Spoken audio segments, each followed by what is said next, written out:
Our message today is from Luke 8:4 through 15.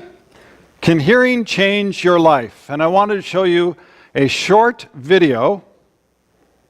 Can hearing change your life?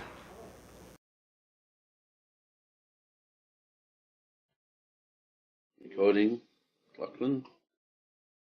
First hearing aid. Darling.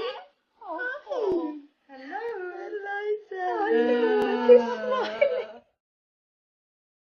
Hi, Cooper. Hi, Cooper. Hi, Cooper. What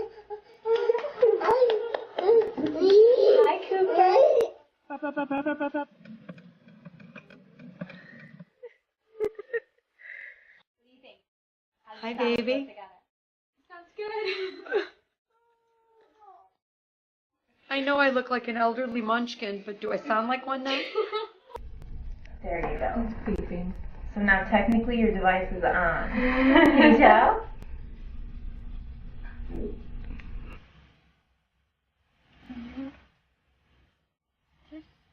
said you hear it. Hey, I sound. You're hearing yourself better. Okay, you can cry. It's okay.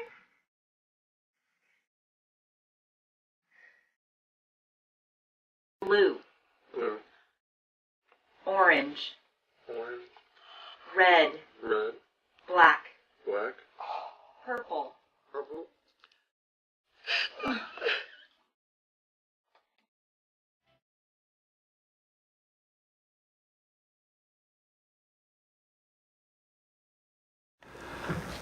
Their lives were changed because they now heard. It didn't just make their lives a little better, it transformed their lives, and they were overwhelmed with that transformation.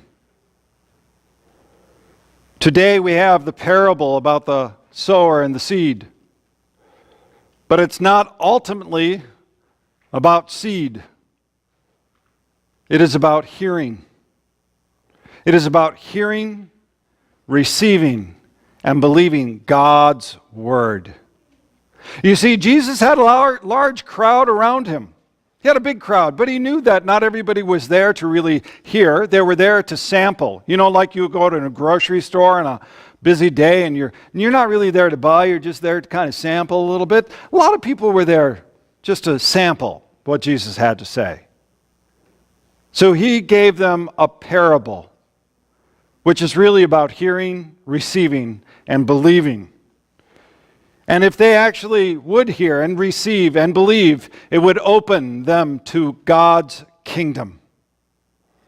For as Jesus said, "He who has ears to hear, let him hear." So today, this morning, let's hear God's word and receive it. We start with the sower. Verse 5 says, "A sower went out to sow his seed."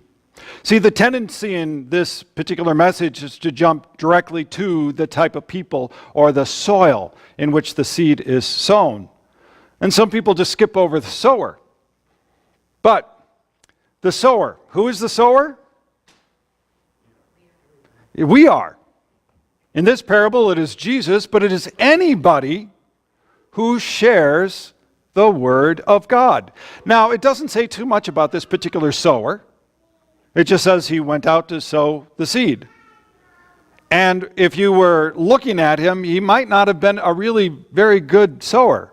I mean, because he was just kind of throwing the seed out and it kind of went everywhere. It doesn't say that he only went to a particular plot and sowed the seed. He went everywhere. So what can we take from this is that Jesus was not inefficient. He was not inefficient with sowing the seed. He was generous. And he sowed it wherever he went. You and I, when we share the word of God, we need to share it wherever we go, not just in a particular narrow confine. But what was sown? What was sown was a seed. Now, in the youth message, we talked about seed, and the basil seed, by the way, if you look at it, is very tiny. But the sequoia seed is not much bigger. You could probably fit 10 of those on a dime. And yet that seed makes a tree over 3 times as tall as the water tower. Yet that tree dies. But the seed that we give is the Word of God, and it brings everlasting life. Not just temporary life, but everlasting life. In addition, we know that the seed, the Word of God, is of Christ himself, because who was Jesus known as? The Word. It says in the Gospel of John, chapter 1, in the beginning was the Word, and the Word was with God, and the Word was God. He was in the beginning with God. And in Revelation 19, he is clothed in a robe dipped in blood, and the name by which he is called is the Word of God. So Jesus came sowing the seed of himself, because he has the words of everlasting life. So as we think about us as a sower too, to be generous and to share not just moralistic things, not just how to live a good life, but the words of everlasting life. That's really what we need to be able to share with people. So Jesus was generous. Now, he had a large crowd gathered around him, and he gives 4 examples, 3 of which show that the seed is not really well received. So we're going to take a look at each person, each hearer, each type of soil, and how it is sown. Verse 12. The ones along the path are those who have heard, then the devil comes and takes away the word from their hearts, so that they may not believe and be saved. So the first example that Jesus gives is one whose heart is hardened. Now, this can happen a couple different ways. It's really easy first to think of atheists who have already hardened their hearts against God. And that's certainly one example. Another example, though, is somebody who maybe has grown up in the church, but have heard the word so many times they become indifferent to it. They basically said, yeah, I've heard this. They might say, whatever. Yeah, I've heard that before. I just don't care anymore. I think this is out of date, but have you ever heard talk to the hand, the face isn't listening? It's an old one, but that's kind of it. You can talk, but I'm not going to hear, I'm not going to listen. There's an indifference that builds up and actually provides calcification to the ears and to the heart. And thus the calcification hardens the heart. That's one way. It's just plain indifference. I've heard it so many times, I don't care anymore. Now, another type of person is the person who maybe also grew up in the church, but because of hypocrisy or perceived hypocrisy, or something didn't go their particular way, they say, I don't think so anymore. The devil comes along and says, hey, look at the church. It's all just full of rules. It's full of hypocrites. They aren't even doing what they profess. I mean, really, do you need that anymore? Do you need the church? Do you need the Word of God? Look to science. Science explains so many things. And the devil will say, morality, oh, come on. You can be good without God. Look at God. God's just judging all the time. Me, I just tell you what, do what you want to do. Everything will be okay.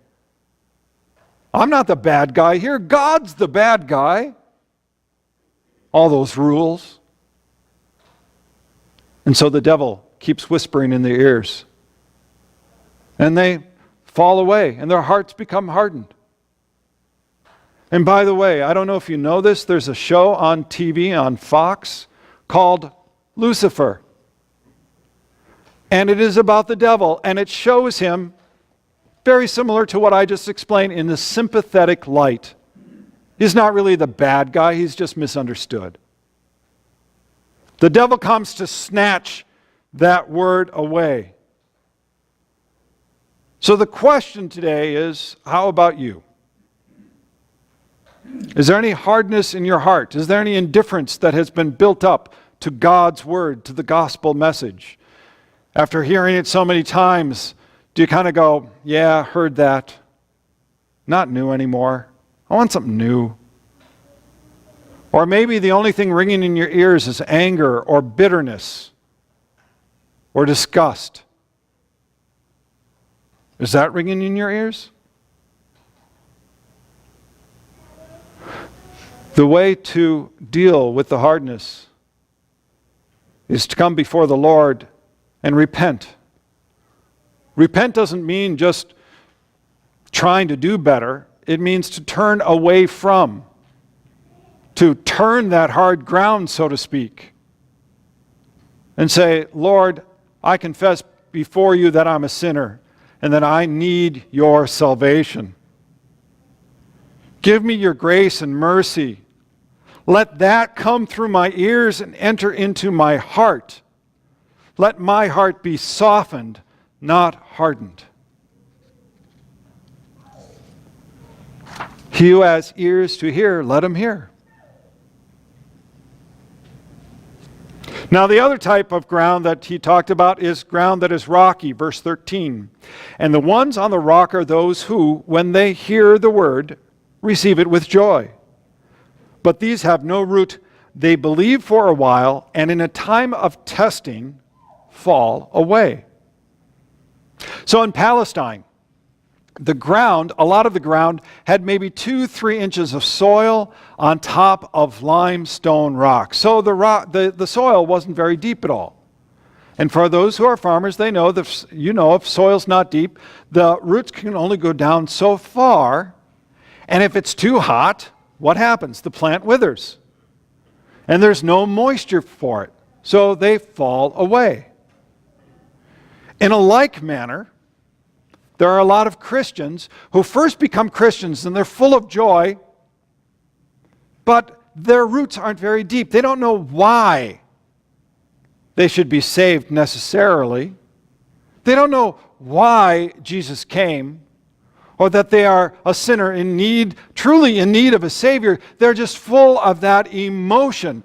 A lot of crusades happen like this. People get swept away in the emotions, but what happens? They're fair weather Christians. In sports, we talk about fair weather fans. Like you'll root for your team as long as they're winning, but as soon as they're not winning, something else. These people can be fair weather Christians because the roots do not go deep. So if something happens that seems to be not in their favor, such as financial difficulty, such as divorce, or death, or discord in their family, or the church family, or anything else, they say, why, God? Didn't I give my life to you? Aren't I supposed to be having a happy life right now? If this is what it means to follow Christ, I don't think I want it. And so they wither, and their faith withers. See, people in this state whose faith withers, perhaps they have really not come to the cross. They have not known the cross. They have not known the suffering. They have not just stared for a while and known that the blood that was dripping down was shed for them. They don't know the cross. When you know the cross and you keep coming back and back and back and back, that's why Paul said, I preach Christ and Him crucified. That's what he tried to preach all the time, because that's where we find our strength. That's where our roots grow deep. Now we give praise for Pastor Saeed Abedini. He was released from the Iranian prison, and if you didn't know that, he was released, was it 2 weeks ago by now? But he was there for 3.5 years. And for 3.5 years, he was locked up, he was tortured, he was beaten. He was kept in solitary confinement at times for 20 hours a day. How did he survive? Because his roots were deep. And under the withering environment of abuse and even torture, he survived. And he survived without bitterness. Because just as a plant needs to drink, he drank from the Lord. It says in Gospel of John chapter 4, everyone who drinks of this water will be thirsty again, but whoever drinks of the water that I give him will never be thirsty again. The water that I give him will become in him a spring of water welling up to eternal life. If your faith seems to have diminished, come to the cross. Come to the well of living water and be nourished and replenished and refreshed by his word. Now, the third type of hearer that he says is one in weedy soil. Verse 14. And as for those, and as for what fell among the thorns, they are those who hear, but as they go on their way, they are choked by the cares and riches and pleasures of life, and their fruit does not mature. Last night, I was channel surfing a little bit, and there was a movie called Blue Hawaii, starring Elvis Presley. That's right. Anybody watching that last night? I couldn't watch too much because it was just a little hokey. But I often just break out into song while I'm driving. I don't know about you, but he does too. But Elvis Presley, the king of rock and roll, he had 18 number one hits in his career, and he sold more than 1 billion records in his short lifetime. He owned multiple cars, a pink Cadillac, a purple Cadillac. He had lots of motorcycles, golf carts, airplanes. 2 airplanes, by the way. One with Lisa Marie, his daughter's name, on one plane, and on another plane, Hound Dog 2.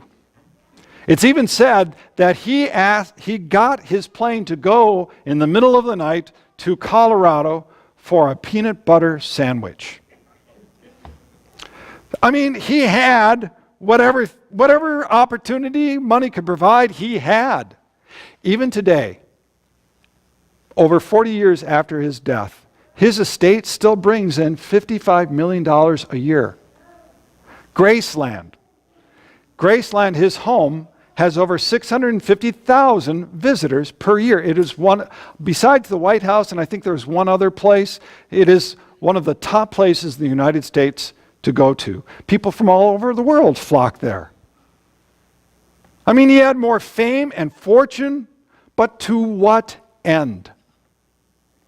He was deeply lonely, he was isolated, he was depressed, he was unfulfilled, he was addicted to prescription painkillers, and on August 16th, 1977, he died in his bathroom at the age of 42. What a life.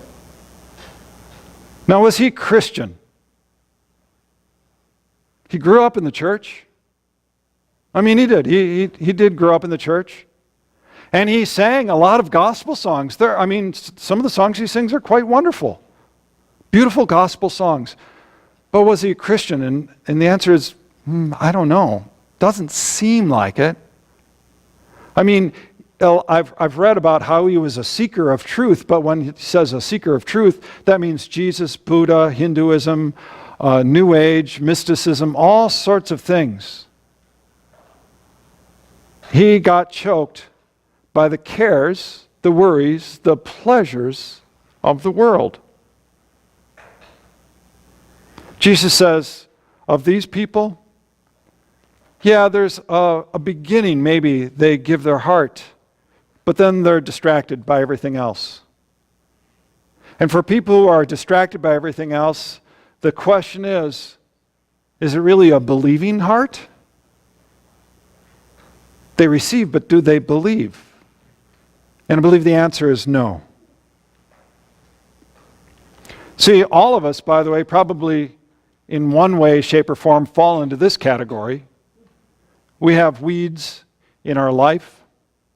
We have the cares, the worries, the pleasures of the world that stop us from hearing, that distract us. What weeds do you have in your life? And so how do you get rid of weeds? There's multiple ways to do it, but let me give you this one. That you first focus on the kingdom of God. If you've got cares or anxieties, first focus on the kingdom of God. What is God's will for you in this life? What is God's will for you today? And then also pray if you are addicted to whatever it might be, pleasures, worries, things. Pray that your heart would be transformed so that you desire them less and less and less. And you desire His will more and more and more. Set your heart on God's kingdom first. So we have the hard soil, the rocky soil, and the weedy soil. And then we have the fertile soil. Verse 15. As for those in good soil, they are those who, hearing the word, hold it fast in an honest, good heart, and bear fruit with patience. So the people who hold fast to God's fruit, or God's word, are not necessarily better than other people, not more moral necessarily. They have simply said, this is God's word, and I am going to be conformed to God's word. I'm not going to try to conform God's word to what I want. I'm going to be conformed. That I am a sinner in need of a Savior. That I surrender to you. That I pick up my cross and die daily to self and live to Christ. These are the people that hold fast to it. And what's the fruit that you get out of that? So prosperity gospel would say, well, you're going to get health, happiness, and wealth. All of that sort of stuff. But the fruit we bear is fruit of character, not fruit of material things. And so we go to Galatians, right? The fruit of the Spirit, love, joy, peace, patience, kindness, goodness, faithfulness, gentleness, and self-control. These are the fruit of the Spirit that we reap. When we hear God's word, we receive it, believe it, and live it.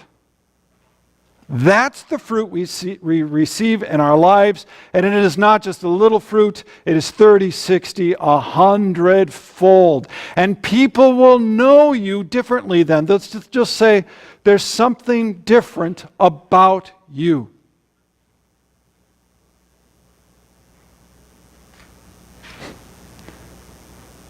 One person,